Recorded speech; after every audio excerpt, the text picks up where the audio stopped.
let's move on with some of the issues. We see it in the news. Farmers and agribusiness frequently complain that North Dakota oil shipping is tying up the railroads, impacting delivery of crops to market. Discussion of that issue often leads to the question of pipelines. What's your position on safe transport of oil, the backload of commodities to market, and ultimately where you stand on the expansion of pipelines? Mr. McFadden? Well, I'm a huge fan of energy. And I'm a huge fan of pipelines, and I will work hard to get pipelines built and approved. We are sitting on the doorstep of an energy renaissance in this country that will allow us to see our best days ahead of us as opposed to behind us. We have the opportunity to be energy independent, which is historical and a game changer. We've not been energy independent since the early 1960s. And what energy independence allows me to do for you is to put more money in your pocket. Heating bills go down. Gasoline prices go down. We've had over 1,000 days in Minnesota of gas being above $3 a gallon. In December of 2008, gas was $1.60. Most importantly, as a businessman, what I know is that with low-cost energy, we become a manufacturing superpower again. We're able to compete again globally. We're able to insource good-paying, high-paying jobs, not outsource them. I am a huge supporter of U.S. steel. And I'm going to tell you the facts here. The number one way to make our steel industry as competitive as it can be globally is to lower the cost of energy. L. Franken wants to get rid of the coal industry, which will ruin the port of Duluth. Half of the tonnage that's shipped out of this port is coal. I was up in the Minorca mine. They spend $1.3 million every month on electricity, which is driven by coal. I will drive down energy costs. I will make our industries more competitive. I will get us back on the road of growth and prosperity. And that's why I want your vote. Senator Franken? We need a diverse portfolio of energy, and that includes fossil fuels. But as Mr. McFadden has acknowledged, global warming is real, and eventually we're going to have to move to renewables. We're just going to have to do that, and that will be good for Minnesota and good for our economy. We don't have any fossil fuels here in Minnesota.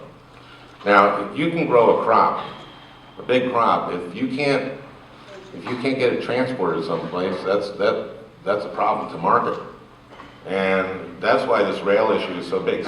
So much of rail use is now for the bottom crude.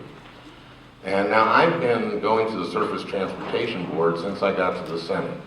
Captive rail is something I've been very interested in. I actually worked with Senator David Vitter, Republican of Louisiana, to get the cost of filing a complaint with the Surface Transportation Board, which regulates the the railroad, from $20,000 to $350, so people can file a complaint.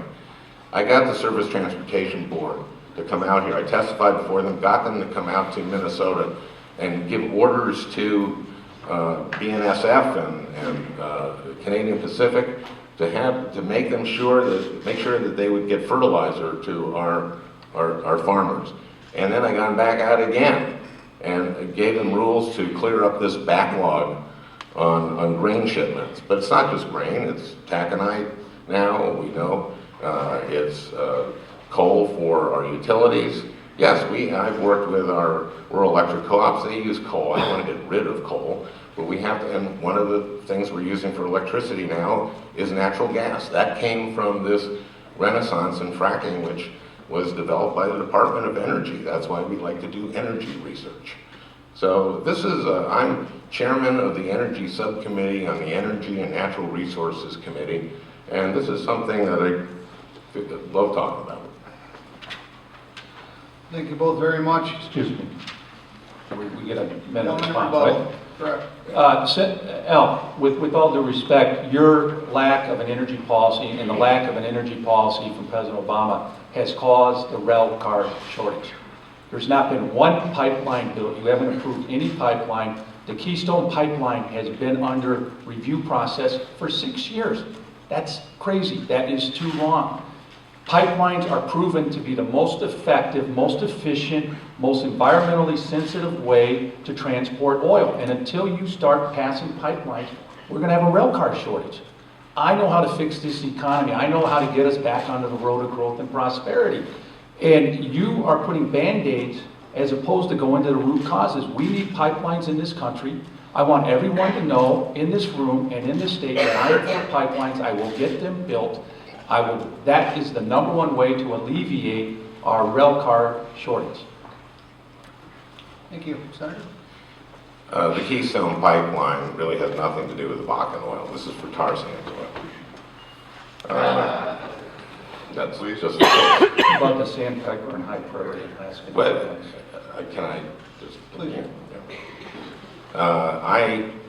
What I voted is to not circumvent the regulatory process on Keystone. What I have voted for, and let me tell you what I'm for on Keystone, what I have voted for. I have voted that if we build the Keystone Pipeline, that it will be built with American steel. Mr. McFadden, after our first debate, said that it would be fine, it would be okay with him if the Keystone Pipeline were made with Chinese steel, if we're a little bit cheaper. Now, those are Minnesota jobs. I fight for Minnesota jobs. Maybe that's the difference between me and Mr. McFadden. Maybe he sees profits over people. When I see a pipeline, I want it built with American steel. And we have other pipelines to carry Bakken.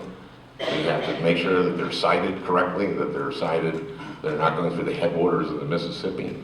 But yeah, pipelines are a more efficient way than rail in many cases. Thank you, Senator Frank. As much as I want to move on to the next issue, I do want Mr. McFadden to address the Chinese steel issue, just very quickly, just 30 seconds. Absolutely. You know, the difference between Senator Franken and myself is that I'll talk straight to you. I will talk straight to you. I don't want to see foreign steel used in pipelines any more than Senator Franken does. He doesn't want you to know that he's voted against the Keystone Pipeline, period. That's facts. He's voted against the pipeline multiple times. I'll get the pipeline built, and by taking advantage of our energy renaissance is the #1 way to make U.S. steel as competitive as it possibly can be. I know that, and I'll get it done. That's a promise.